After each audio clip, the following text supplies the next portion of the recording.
This is the L2C Media Network, and this is Sporty Final, live from the Fred McLeod Studios at the Tom O'Neill, no, live from the Fred McLeod Sports Desk, at Tom O'Neill Studios in Jackson. It's an hour of Sports Balls Power, or Sporty Balls Power, excuse me. We showcase the sporty balls. What can we say? Another fun night of sports action headed your way, including the rabbi who had a hot one last week, 13-1.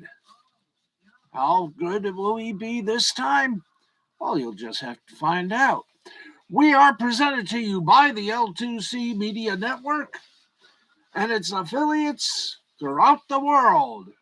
And they don't even know that. Anyway, here he is. You know the details. He's got the story. He's got the balls. Steve, the Maxman Basley. Maxman, take it. And thank you very much, Harry. Thank you very much, Harry. Good evening, everybody, and welcome to another trip through the tulips that we love to call the sports world. That's right, it's another edition of Sports Final. We are now, let's see, for a Saturday night on the West Coast, early Sunday morning here in the East Coast. It is midnight 0.5, otherwise known as 12:05 a.m. Sorry for the late start, but it was a basketball game tonight. So we got started a little early, and we are now just 19 days away from the end of NBCSN and ESPN Classic.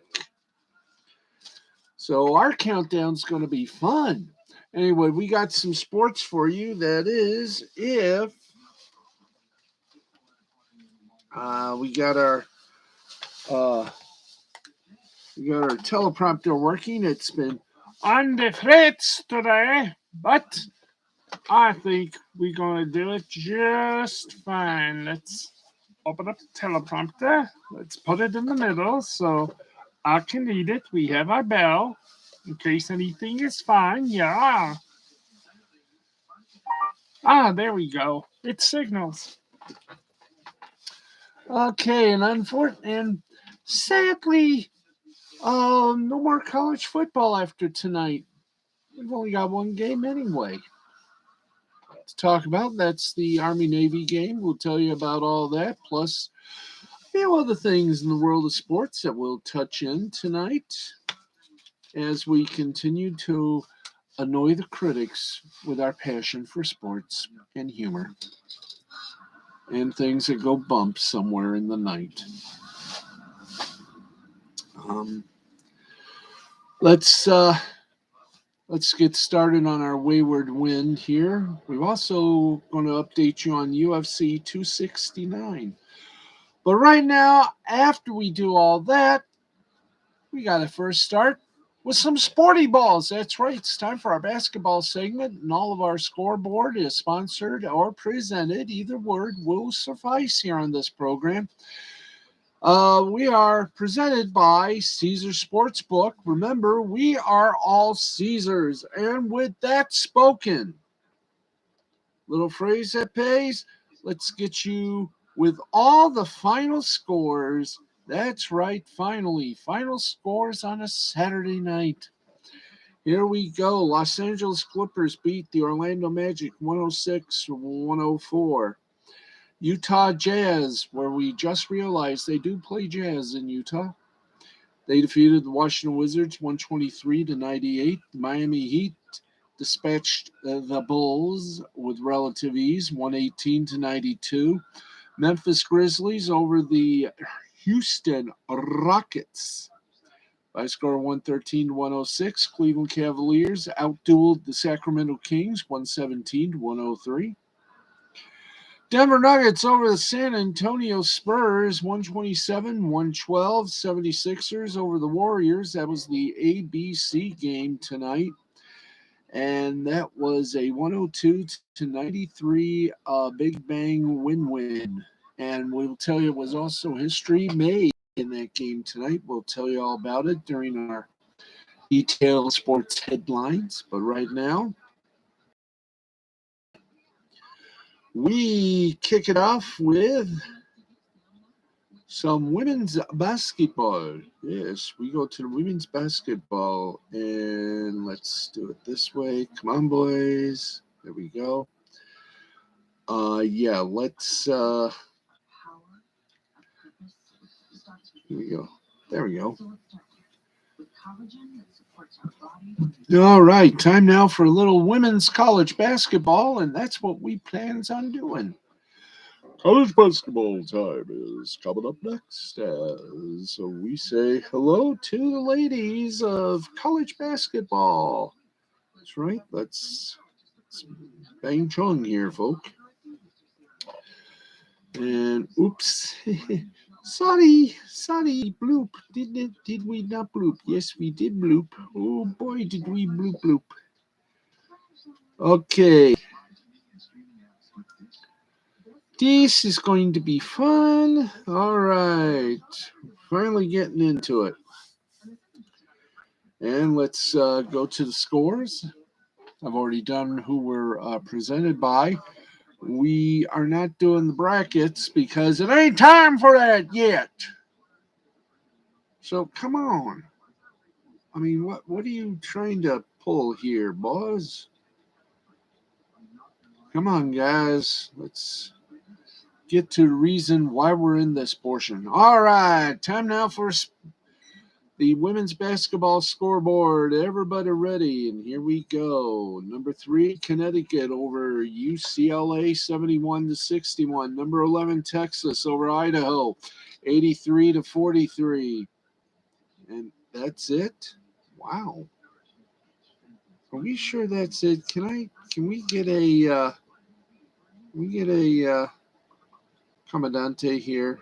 Let's see. Oh, we did have some football games. Okay, thank you. Got a lot here. But that was it. The basketball game du jour. We had 2 games in NCAA women's basketball. So we've done that. And now we're going to go to the men. Why? Because that's why. So here we go.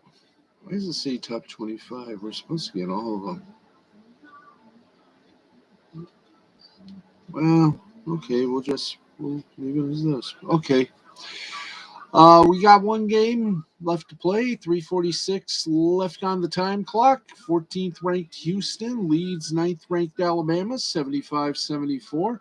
Final scores, and there are aplenty. 4th ranked UCLA over Marquette 67-56. 8th ranked Kansas 102-65 winner over Missouri. Notre Dame over number 10 Kentucky 66-62. Number 11 Arizona an 83-79 winner over Illinois. Oklahoma beat number 12 Arkansas 88-66. 13th ranked Tennessee beat UNC Greensboro 76-36. 15th ranked UConn over St. Bonaventure 74-64. 18th ranked Auburn over Nebraska 99-68. 19th ranked Michigan State over Penn State 80-64. 21st ranked Ohio State over 22nd ranked Wisconsin 73-55. 24th ranked BYU lost to Creighton 83-71. And 25th ranked LSU over Georgia Tech 69. Ring that bell to 53. That is your college basketball scoreboard. And that's not it, folks, because we got one more thing in basketball, and that's called the G League.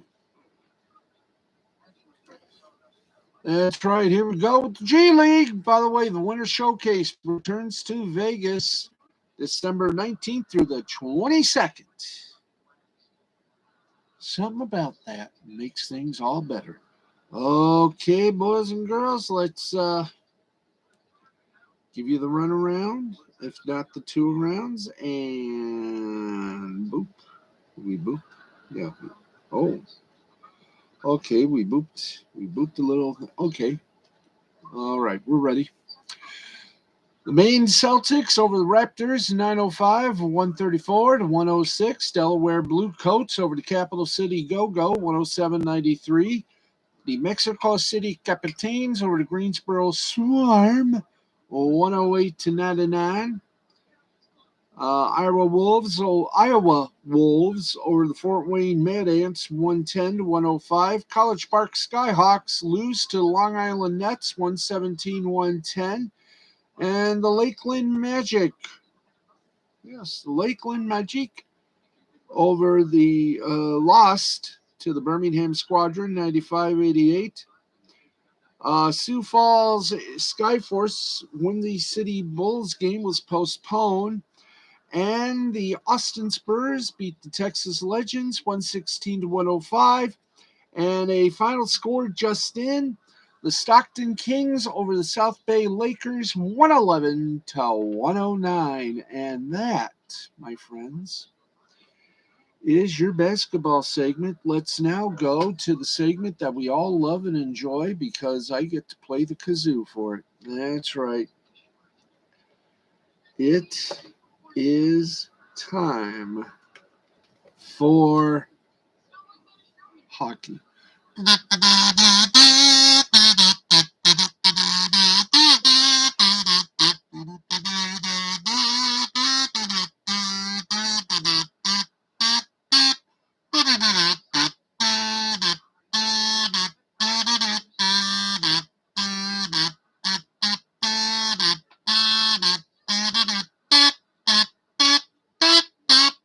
There you go. Little Hockey Night in Canada theme music for you. That's right. There you go. Bring that back. Thank you. You got to be loyal to a theme. Even though the CTV has it, we're loyal to it. It is time to go from the hardwood to the hard synthetic fake ice. The hockey is here. Leave us go. And we do have some hockey news to report. But we got 1, 2, 3, 4, 5 games still going. Let's give you all the results that we have thusly. We're still early in the third, about 4 minutes into it. Bruins over the Flames, 4-1. We've reached midway point of the third in the Carolina Hurricanes Edmonton Oilers game. Hurricanes lead the Oilers 2-1. We're also midway into the third, halfway actually, 10:08 on the Diamond Vision clock. Columbus Blue Jackets over Seattle Kraken, 4-3. Second intermission, San Jose Sharks over the Dallas Stars, 2-0. This one also in the second intermission. The LA Kings, Minnesota Wild are tied at 1. Leave us go up. All right, meanwhile, the Ottawa Senators, defending two-time Stanley Cup champs, the Tampa Bay Lightning, 4-0. Here are the 3 stars. Tkachuk for Ottawa, Batherson with 3 goals. Batherson for Ottawa, 3 assists. And Forsberg for Ottawa, 25 saves. And here is the Pittsburgh Penguins, Anaheim Mighty Ducks. Penguins beat up the Ducks, 1-0. D. Smith got the Pittsburgh first star. D. Smith, 33 saves. McGinn for Pittsburgh, 1 goal. And Aston Reese for Pittsburgh, 1 assist. We move on. Toronto Maple Leafs beat the Linda Steel Chicago Blackhawks 5-4. Camp for Toronto, 1 goal. Nylander for Toronto, 1 goal, 2 assists. And McCabe for Chicago, 1 goal and 1 assist. Let's keep going. St. Louis Blues over les Canadiens de Montreal, 4-1. Or Sankt Un. Lindgren for St. Louis, 22 saves. Krug for St. Louis, 1 goal. Joshua for St. Louis, 1 goal. In a shootout, Washington Capitals defeated the Buffalo Sabres 3-2. Looking in for Buffalo, 40 saves. Vanacek for Washington, 29 saves. And Hinostra for Buffalo, 1 goal. New York Islanders beat the Devils of New Jersey 4-2. Pajot for New York Islanders, 1 goal, 1 assist. Barzal for the Islanders, 2 assists. Wallstrom for the Islanders, also 2 assists. Let's. Thank you. Philadelphia Flyers over the Arizona Gypsy Coyotes 5-3. Van Riemsdyk for Philly, 2 goals. Konichi for Philly, 2 assists. And Schmaltz for Arizona, 1 goal, 1 assist. There you go. And that is that for thus and therefores. Let's give you the NC2 Alpha hockey scores for tonight, and we should be stam loaded, folks. That's right, I did say stam loaded, and I think we are. The Atlantic Hockey Division, Army beat RIT 6, or Army beat RIT 6-0 in the Big Ten. Penn State over Wisconsin in overtime 5-4. Michigan State over number 8 overtime in Notre Dame. Michigan State over number 8 Notre Dame in overtime 1-0. Number 17 Ohio State got, well, I'm going to say it like this. Ohio State got their revenge against Michigan. Number 17 Ohio State defeated number 3 Michigan 6-1. In the CCHA, number 1 Minnesota State over Bemidji State 3-1. 19th ranked Northern Michigan dropped 1 to Lake Superior 4-1. Superior, truly, with a 4-1 win over Northern Michigan. Truly, we're superior. Michigan Tech over St. Thomas 4-3 in overtime. Bowling Green over Ferris State 2-1. Hockey East, 15th ranked UMass Lowell, 2-1 win over Vermont. In the NCHC, 7th ranked North Dakota over Colorado College 4-1. 14th ranked Omaha over 4th ranked Western Michigan 1-0. And 5th ranked Minnesota Duluth over 11th ranked Denver 6-2 in a non-conference battle of legendary profane. Maine over Union 4-3. Number 2 Quinnipiac over LIU 5-0. 16th ranked Providence over Princeton 3-2. Arizona State over 18th ranked Clarkston 4-1. Alaska and Rensselaer. Not yet time for that game, and AIC in Connecticut were postponed.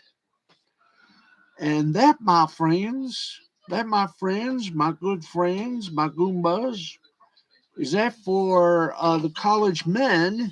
But how about the college women? Huh? How about the college women? Didn't the women play? Yes, they did. Let's give you the women's hockey scores then. All right. In exhibition, LIU defeated Merrimack 2-0. Non-conference, Princeton over Syracuse 2-1. By the way, congratulations to our good friend Alex Sims. Happy 1-year anniversary over at WSYR ABC 9. Or is it 9 ABC? Home of News Channel 9 ABC. So I guess it would be 9 ABC. Princeton 2, Syracuse 1. Lindenwood over St. Thomas 4-1. 3 other games yet to start. Franklin Pierce and Union, St. Michael's and Hamilton, and Dartmouth and Post. WCHA, number 1 ranked Wisconsin over Bemidji State 5-2. Minnesota State over St. Cloud State 3-1. And 9th ranked Minnesota Duluth lost to 4th ranked Minnesota 2-1.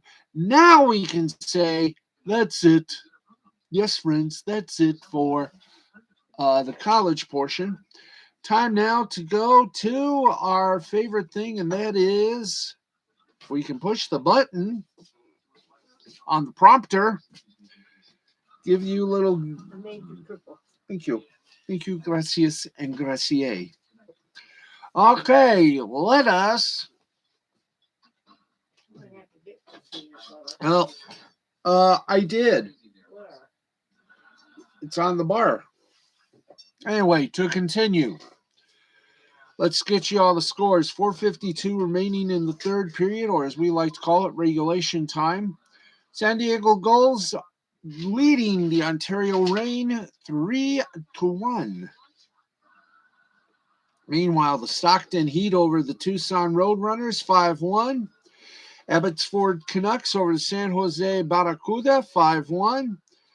Charlotte Checkers over the Syracuse Crunch 5-3. Hershey Bears over the Wilkes-Barre Scranton Penguins 3-2 in overtime. Bridgeport Islanders over the Toronto Marlies 5-4. Manitoba Moose over the Grand Rapids Griffins 3-2. Milwaukee Admirals over the Iowa Wild 4-2. The Rockford Ice Hogs over the Henderson Silver Knights 2-1. Lehigh Valley Phantoms over the Cleveland Monsters 4-2. Providence Bruins over Springfield T-Birds. Thunderbirds, for those of you of the quality. Yes, Springfield Thunderbirds 3-0. Chicago Wolves, you'll notice the red light is on right here. Just a minute, folks. We'll resume in a few moments. Please stand by. We will be back.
Okay, we're back. Sorry for the delay. I had to find some things. Let us continue as my cat continues to, I think, her final segment of being in heat. Where was I? Oh yeah, Chicago Wolves over Texas Stars 4-3. The Colorado Eagles over the Bakersfield Condors 2-1. And we go from one to the other. Yes, friends, it's the Ontario Hockey League. Aw, sweetheart, come here. Come here, sweetie. Come here, Uno. Come here. Come here, Uno. Yeah, I'm going to see if I can't bring her up here, and then we'll catch up with everything. Hi. You don't want to come up and see me. Okay. Anyway, let's get to the scores of tonight's action. It's full board. Full board, as they say. 7 games to talk about. And let's get going. Hamilton over Ottawa 8-3. Guelph over London 4-0. Saginaw defeated Erie 5-3. Owen Sound defeated Flint 4-3. King of Kensington over Niagara. The final score for that is Kingston. All right, come on. Kingston over Niagara 5-2. Windsor over Kitchener 2-1. And in a shootout, it was North Bay over Barrie. Barrie over North Bay, 3-2. Oopla. What more can we say but fun. Hey, Dandelion, how you doing, Schnookums? Ah, yes. How you doing, gorgeous? It's nice to be called Schnookums. Yes, indeed. I finally smiled. Yes. Sounds like a typical cat. Yes, and I love her. I love my little Uno. Dandelion also says, get a ferret. Ferrets are better. Well, I didn't know that about ferrets. Ferrets make good pets. Don't they bite or something like that? You got to get shots before you can buy a ferret.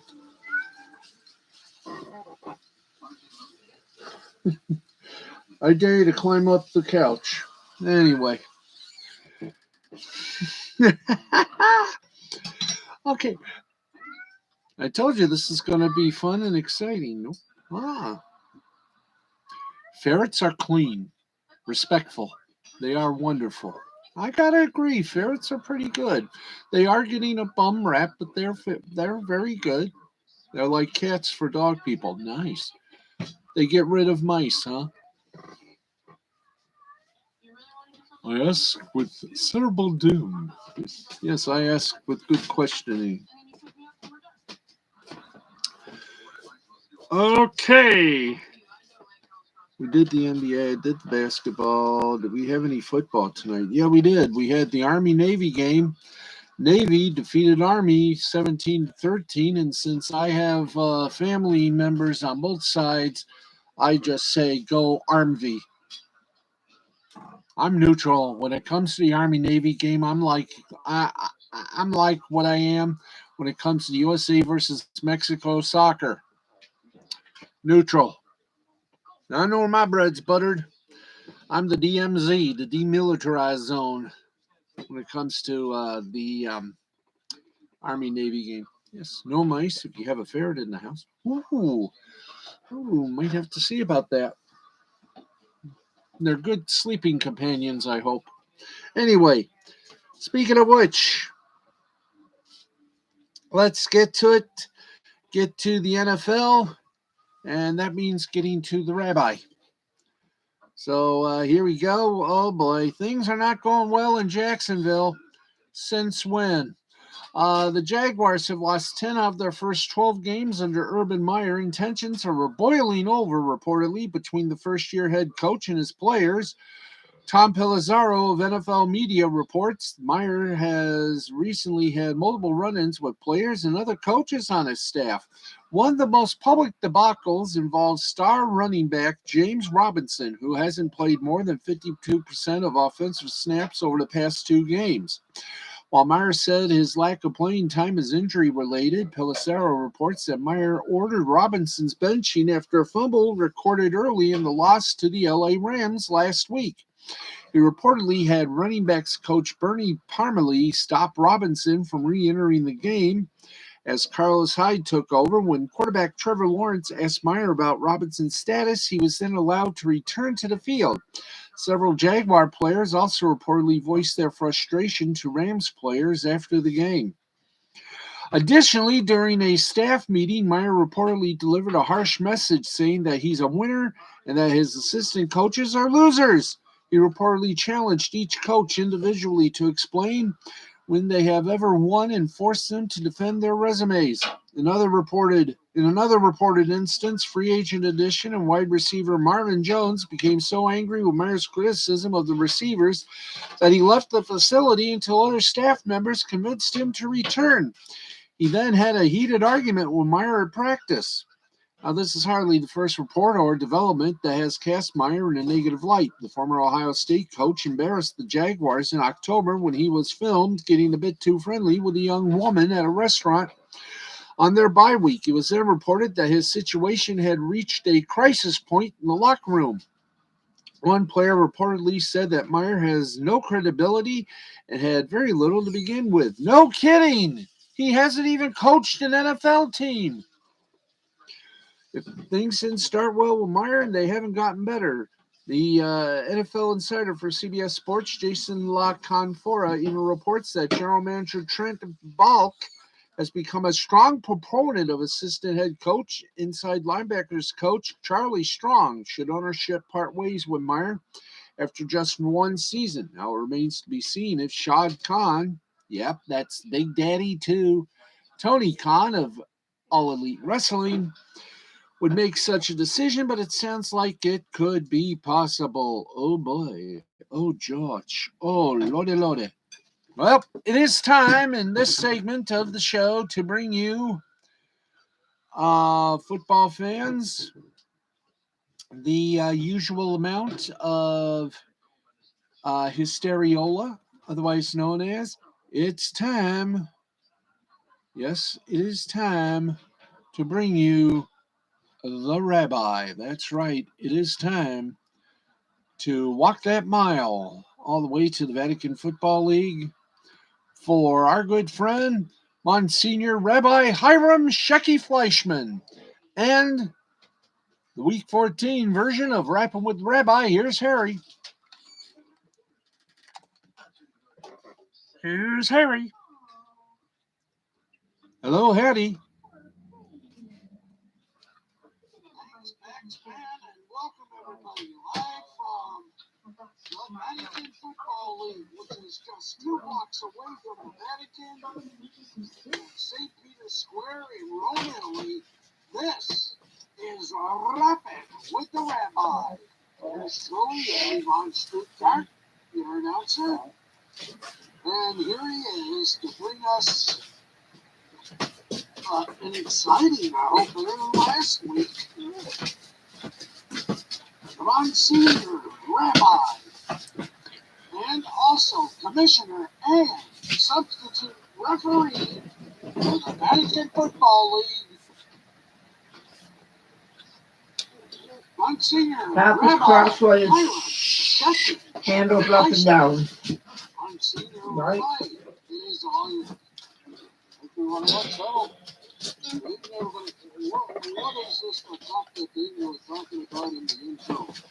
More exciting than last week. Can you give me how I did last week? Well, yes, I can. And for the first time in a long time, you're I told you, call me Harold. No, that's you. Call me Harold. One second,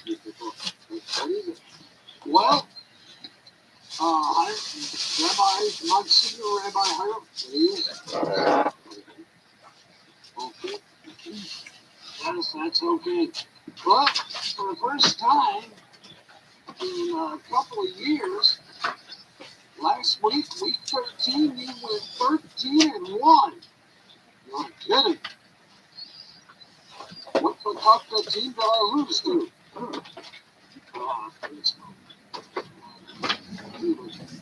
I think Baltimore to defeat Pittsburgh. What? Yeah, you did. You mean Pittsburgh defeated the Ravens? Hey, you talk about a miracle. Hey, I'm gonna have to talk to you more, big guy. Anyway, it's nice to know what is my overall. Well, because of that, your overall is 119, 74-1, 66%. You're 4% away from 70% with, after this week, 4 weeks left in the season before you do play. TV thing is on my care arm. Yes, you do. All right, then, let's get started here. It's week 14. The teams that are not playing, the Indianapolis Colts, Miami Dolphins, New England Patriots, which should make other teams very happy, and the Philadelphia Eagles, which should make the Philadelphia Eagle fans very upset. I turned your light on. Games, obviously. Steve, I turned your light on. Falcons, the Atlanta Falcons visit the Carolina Panthers. Atlanta wasn't too bad. Carolina, well, no comment. I'm sticking with Carolina. Carolina 27, Atlanta 14, Carolina by 13. The Dallas Cowboys at Washington. They still haven't hit the team. Well, they said by the end of the season. By the end of the season, my Fakakta Bungansi. Pick the damn team before the season. You have 1 year. My God, please. At least the Cleveland Indians picked their team name during their baseball season, even though they had to make a little deal with a roller derby franchise of the same name. They're now the Cleveland Guardians. Of course, we all know what happened when they put the signage up. So I had one of my assistants here go to Cleveland, and hopefully they leveled off the curse of the Indians. As for the Dallas Cowboys, they're going to level a curse on an unnamed team. I'm saying Dallas by 9, 21-13. Seattle Seahawks take on the Houston Texans. Houston, you don't have a problem. You're going to win by 1, 21-20. The 405 Fox games. Oh boy. We got Jets and Heat. The Giants at the Los Angeles Chargers. I'm taking the Chargers by 10, 27-17. The Detroit Lions and the Denver Broncos. Well, I never thought I'd say this, but Detroit's in deep trouble. Most of their team is sick or has been entered into the COVID protocol. They may not even have enough to, believe it or not, have a team. Batsman, you're obviously going to have the latest on this game before you leave the air. But for right now, I'm going to say Denver by 3. Denver 30, Detroit 27. The CBS games. Baltimore Ravens at Cleveland Browns. No telling what this is going to be like. It could go either way.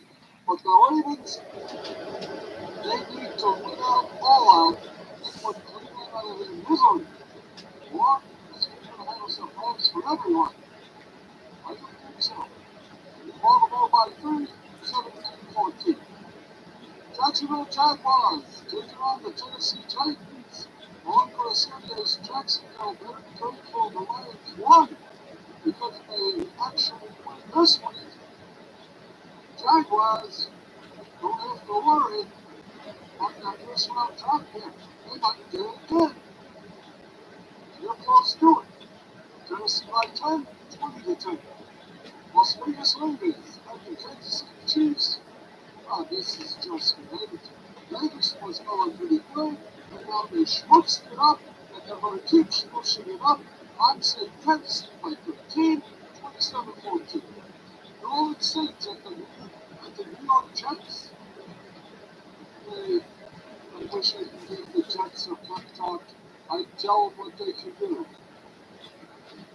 Run like hell! Because they ain't going to do it again this year. Yeah, I'm thinking New Orleans. Yeah, that's what I'm thinking. New Orleans by 11, 21-10. Before 25, CBS games. Before those of the Tampa Bay Buccaneers, of course. We're going to give it to Tommy Buccaneers. Tampa Bay by 15, 31-16. And the San Francisco 49ers at the Cincinnati Bengals. Give the Cincinnati by 10, 27-17. The NBC Saturday night game of the week will be the Chicago Bears at the Green Bay Packers. Talk about lambs to slaughter. The Green Bay Packers need more food to chop on before they have a good shot at the playoffs, which they do. Give me Green Bay by 21, 24-3, and finally the ESPN Monday night get together with the Manning brothers, Eli and Peyton. And by the way, X-Men. And you got more on Amazon's attempt to scurry them away from ESPN. We'll just have to find out. Because they may be needed for a lot longer. The way the Atlanta Cardinals are playing, this is one team I wouldn't play against. The Rams, they're back to their winning ways with Matthew Stafford. And again, he's on the loose with a caboose. Give me the Rams by 15, 32-17. X-Man, Harold, what can I say? 14 weeks. I can't wait. 4 more weeks. I want to at least get to 75% before we start talking playoffs. But for now, that is it. It is the CBS doubleheader week. So for all you news fans out there, forget about it. I will see you Wednesday with the Thursday night pick. I wasn't available last Thursday night, but I did pick Pittsburgh. No, I did pick Pittsburgh. I picked Pittsburgh to beat Minnesota 21-17. I wonder how I did on that. Well, we'll find out soon enough. But thank you for checking for being with us as always. It's been fun to be here. Great to be here. Can't wait to hear more. But for right now, rest, peace, see you on Tuesday. Well, thank you very much. This has been Rapping with the Rabbi with Monsignor Rabbi, Commissioner, and standby referee of the Vatican Football League, Hiram Shaki Fleischman. Well, this next season, we should be in that first round now. But I wish I was. Not very tempting. This is, excuse me, somebody new. Ruined the joke, but close it. Good night, everybody. Max Brand, back to you in the studio. All right. Thank you very much, Monsignor Rabbi Hiram Shecky Fleischman, and of course, Harry von Stuttgart, our announcer. A good job, as always, on that segment. We, my friends, yes, we, my friends, we, my friends. I assure you, the wee is here. Let's get more. Let's update the MMA. We have some MMA fans here, so let's update that card and how things are going. It is a loaded card, so let's get started. Gillian Robertson Let's try that again. Gillian Robertson defeated Priscilla Cachoeira via first-round submission, the rear naked choke. Tony Kelly defeated Randy Costa via second-round TKO, punches, elbows. Ryan Hall defeated Derek Minner via unanimous decision, 30-27, 30-27, 29-27. Obviously, the one judge had to go to the bathroom. Aaron Blanchard via unanimous decision, 30-27, 30-27, 30-27. Obviously, the judge returned. Must have been a long bathroom break. Andre Muniz defeated Eric Anders via first-round submission with the armbar. Bruno Silva defeated Jordan Wright via first-round TKO with punches. Tai Tuivasa defeated Augusto Sakai via second-round knockout, a punch. Dominic Cruz defeated Pedro Munoz via unanimous decision, 29-28, 29-28, 29-28. Josh Emmett defeated Dan Ige via unanimous decision, 29-28, 29-28, 30-27. Sean O'Malley defeated Raulian Pavia via first-round TKO, punches.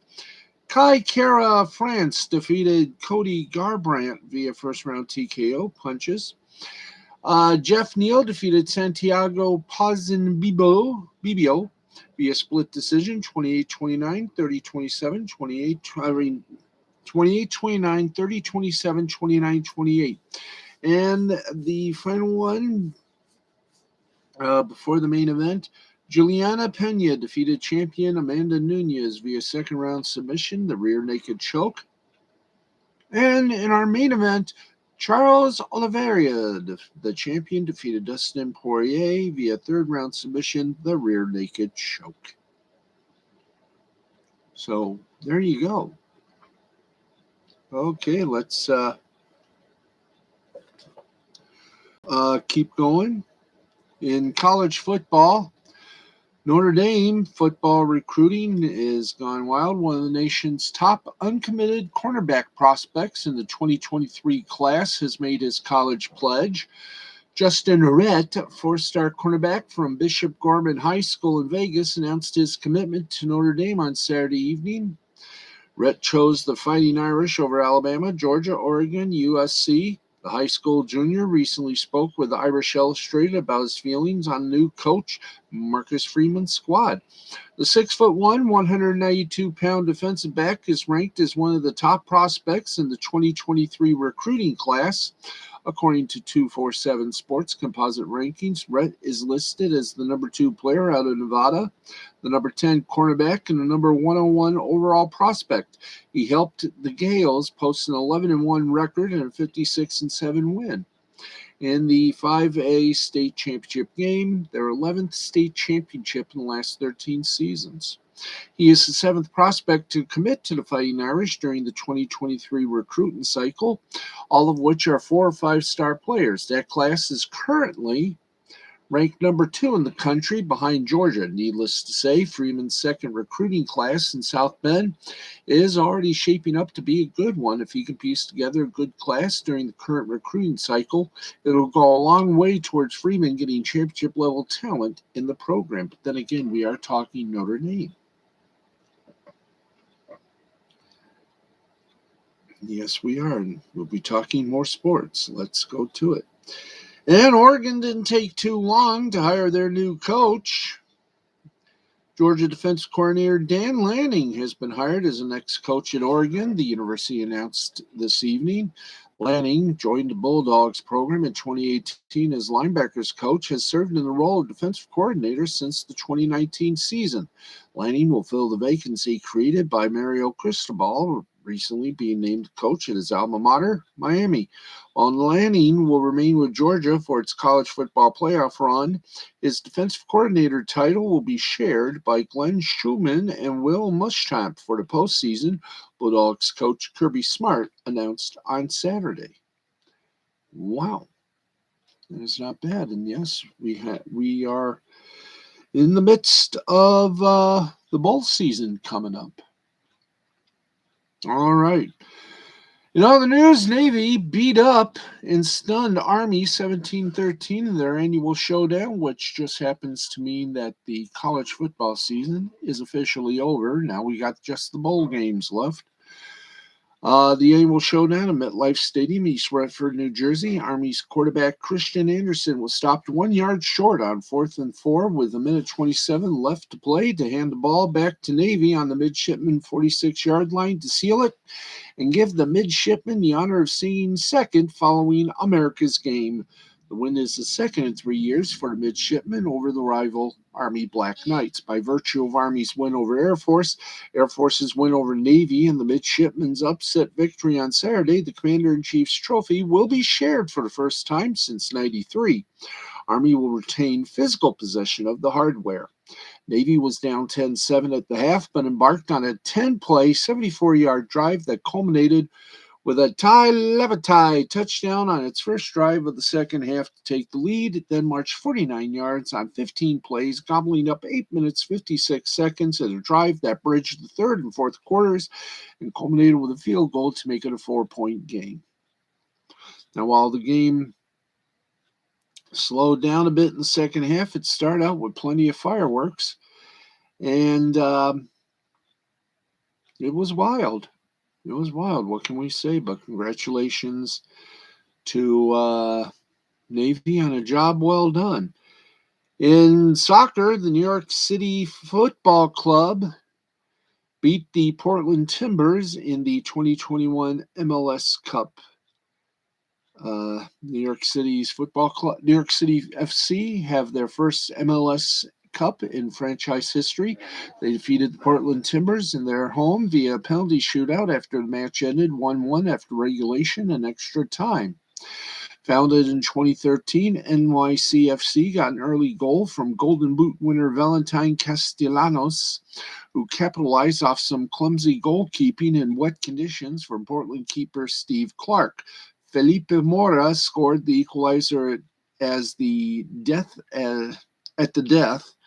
as no one was able to find the breakthrough goal in the 30 minutes of extra time.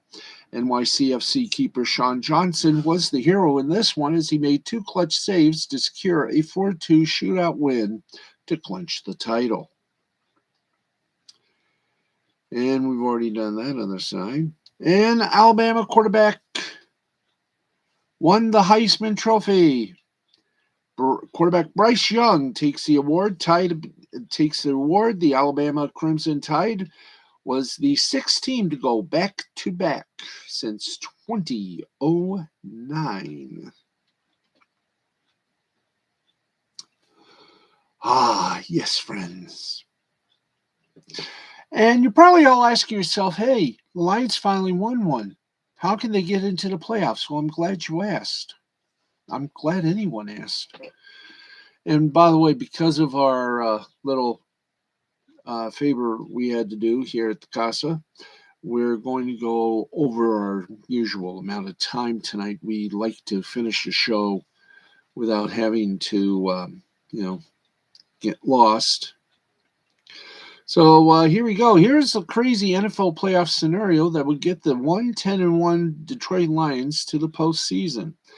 They need 36 things to go their way, and we're going to give you all 36.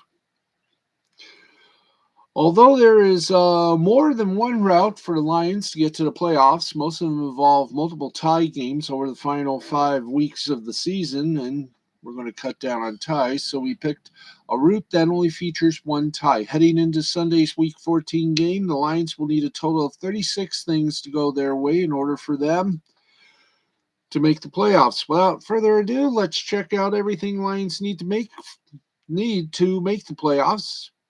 In the scenario, we had the Steelers beating the Vikings on Thursday night. That didn't happen.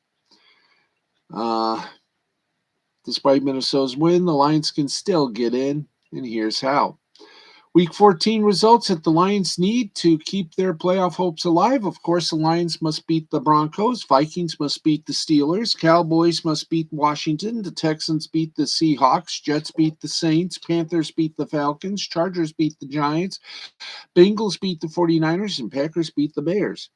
Now, with the Vikings beating the Steelers, and the Lions are now on their way to making the playoffs, they need 37 things to happen going into Week 14, and now they only need 36. This is going to happen? Who knows? If the Texans blow it by losing to the Seahawks, it won't. Week 15 results that the Lions need to keep their playoff hopes alive.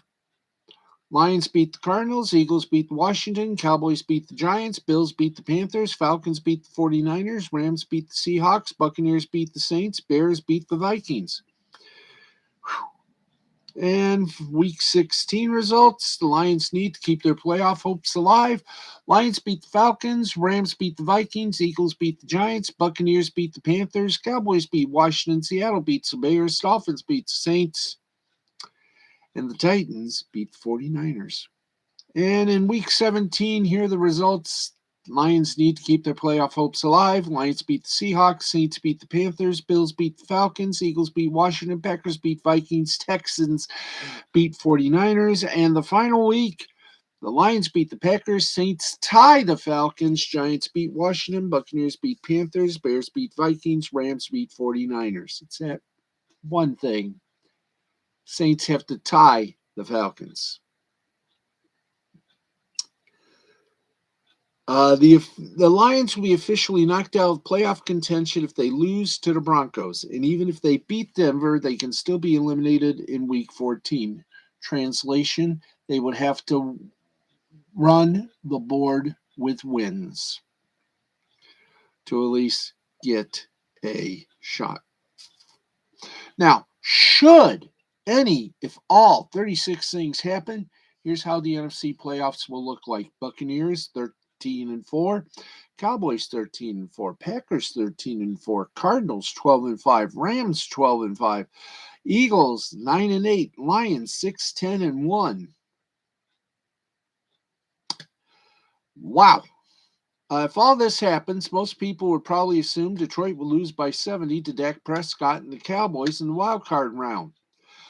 But if the Lions get in the playoffs because 36 things went their way over the final 5 weeks of the season, there's a 0% chance we'll be betting against them in that game. However, I think personally the Lions just are going to be the doormat again. So there we go. Not a bad way. Now we're in what we like to call extra time because I had to do some things for the parental. So that means we take, let's see, I think it took about maybe 3 minutes, about 5 maybe, perhaps. So let's get you up to date on all the action in the world of professional soccer or pseudo-professional soccer. In the Premier League, Manchester City beat Wolverhampton 1-0. Arsenal over Southampton 3-0. Chelsea over Leeds United 3-2. Liverpool over Aston Villa 1-0.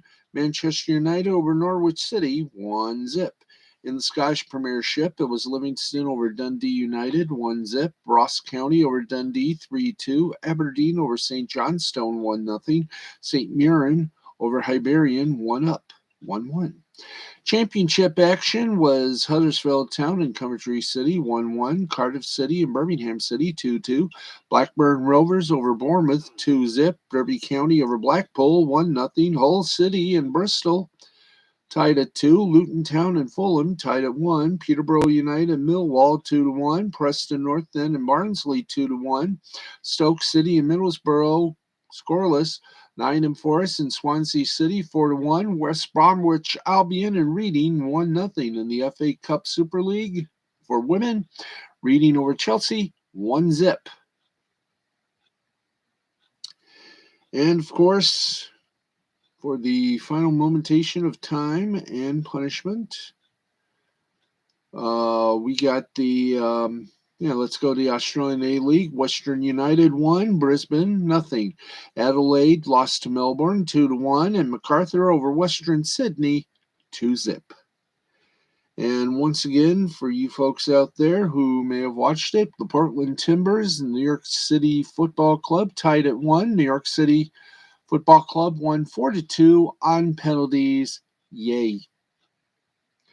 Okay, let's check some media reports. We'll check and see if there are any media things for us to discuss here.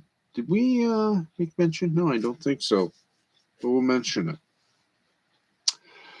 Okay, John Skipper, the former longtime president at ESPN and current CEO at Meadowlark Media, has never been shy of sharing his thoughts on the future of sports content and broadcasting, along with a lot of talk around voids in sports programming.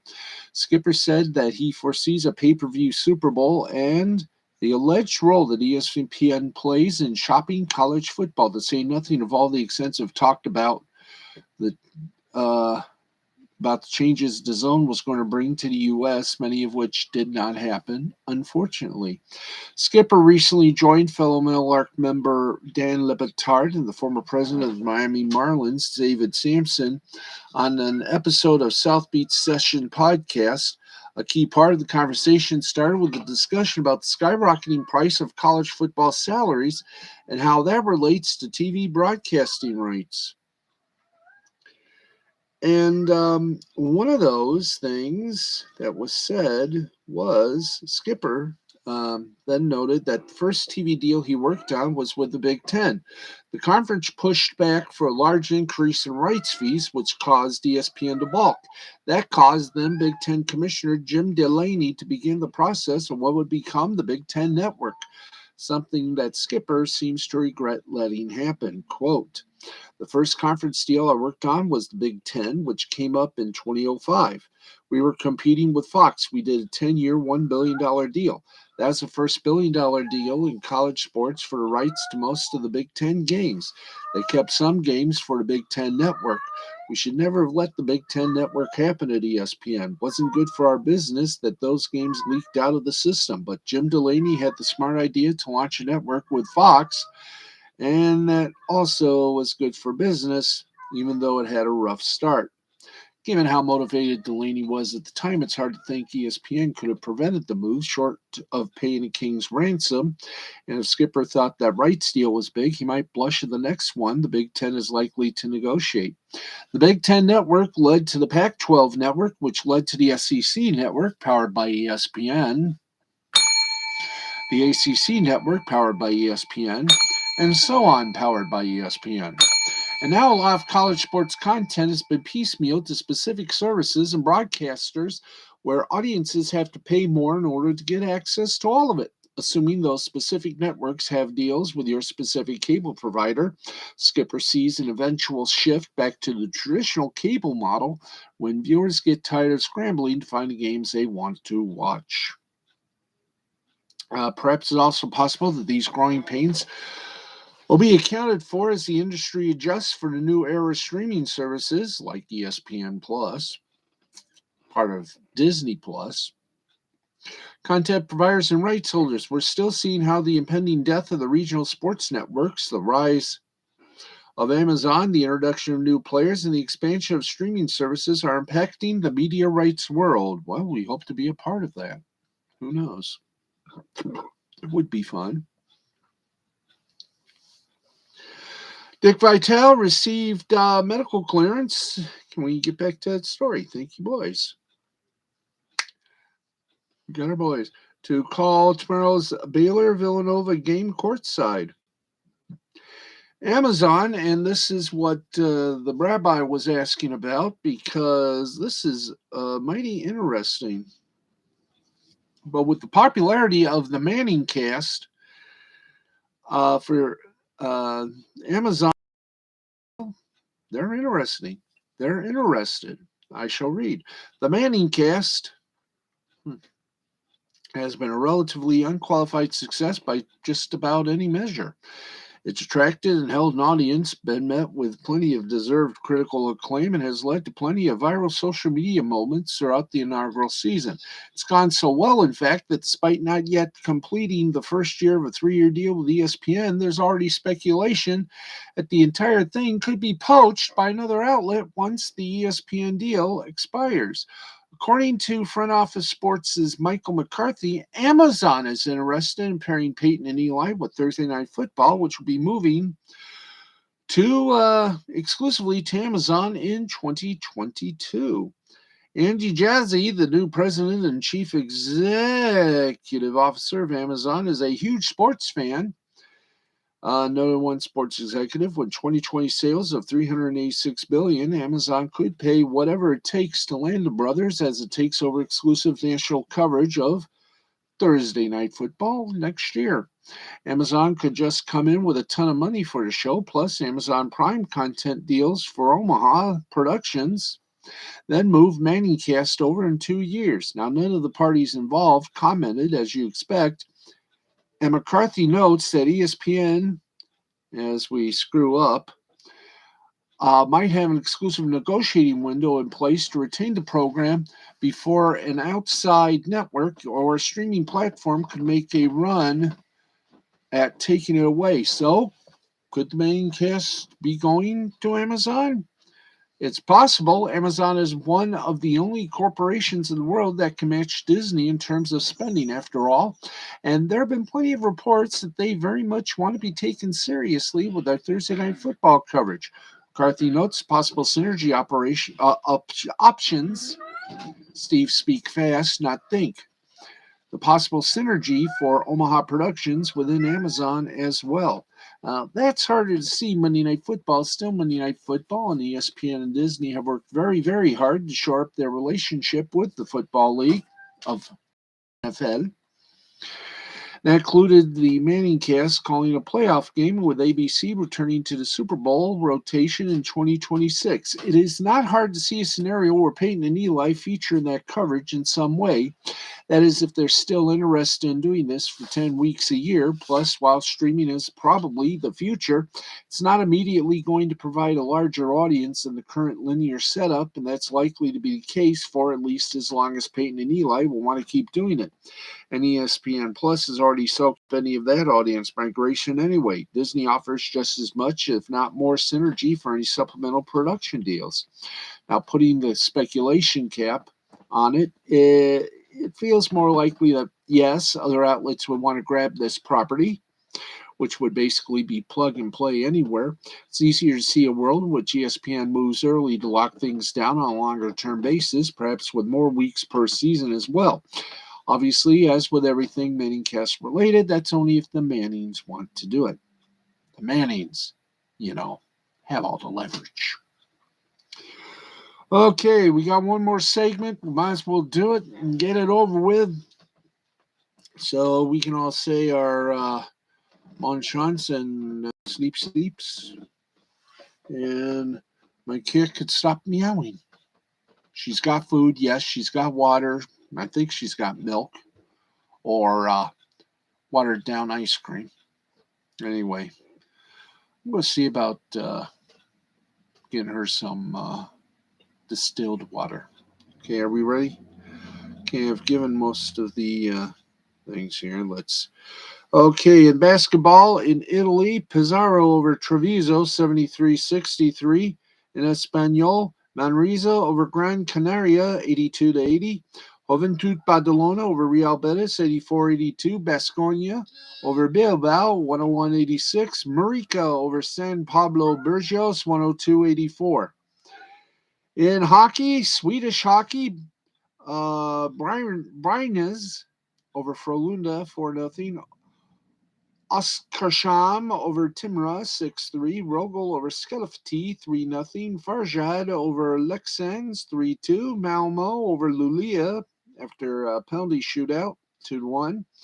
Linkopings over Orebro, 3-1. Växjö over Djurgårdens, 3-0. To update the 4 games actually. Let's do it right. Okay, you want to update further? Okay, we'll update further. Ottawa beat Tampa Bay 4-0. Penalty shots, Washington Capitals over the Buffalo Sabres 3-2. Pittsburgh over Anaheim 1-0. St. Louis over Montreal 4-1. Toronto over Chicago 5-4. New York Islanders over the New Jersey Devils 4-2. Philadelphia Flyers over Arizona Coyotes 5-3. Boston Bruins over the Calgary Flames 4-2. Carolina Hurricanes over the Edmonton Oilers 3-1. In overtime, Columbus Blue Jackets over the Seattle Kraken, very close game, 5-4. LA Kings beat the Minnesota Wild 2-1, and San Jose Sharks beat the Dallas Stars in the same score, 2-1. And in cricket, Australia won over England by 9 wickets. And that, my friends, is going to do it. We've had a fun run here, folks, and tomorrow we keep that run going, and we hope you will run with us. Until then,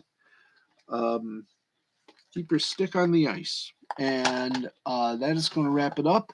Thank you, everybody, for participating. I'm going to unplug a few things here, not related to the program. There we go. Ow. That's going to wrap it up for us on a Saturday, Sunday. We will be on the air at midnight Eastern time as we finally get a couple of podcasts on tape. Last Call Cafe goes live on tape at 11 o'clock on Spreaker.com, and that is followed by Wrestle Anime Hut at 11:30. Of course, live to tape as we do our podcast at 11 o'clock on Sundays. And I just want to say I hope everything goes as well for my friends. 2021 has definitely not been their year, and I know how it feels. So if you can, folks, I've put out a tweet. If you can help my friends, they really need it to medical expenses, rent, etc. So if you can help them, please do.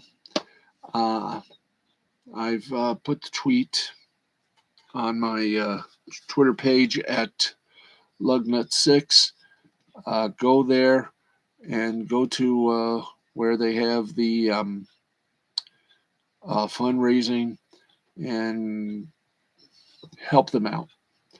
That's going to wrap things up for us. I'm Steve the Baxman Baxley. For everyone involved, for Harry, for Uno, and everybody else, thanks for tuning in. And we'll talk to you all tomorrow night at midnight. Till then, this has been a presentation of Mystifying Creativity Productions in association with the L2C Media Network and L2C Sports along with YouTube. We'll see you tomorrow night, everybody, at midnight. Good night. Oh, and don't forget, I forgot to plug the other show. Don't forget, we got after the first half, as we will review the 1 o'clock games, preview the Sunday and Monday night games of the National Football League, Week 14. 14 down, 4 to go. And I can't wait to see what happens. So once again, thank you. I've already done the closing credits. So good night, everybody. Steve the Baxman Baxley from the Fred McLeod Sports Desk. Good night, everybody.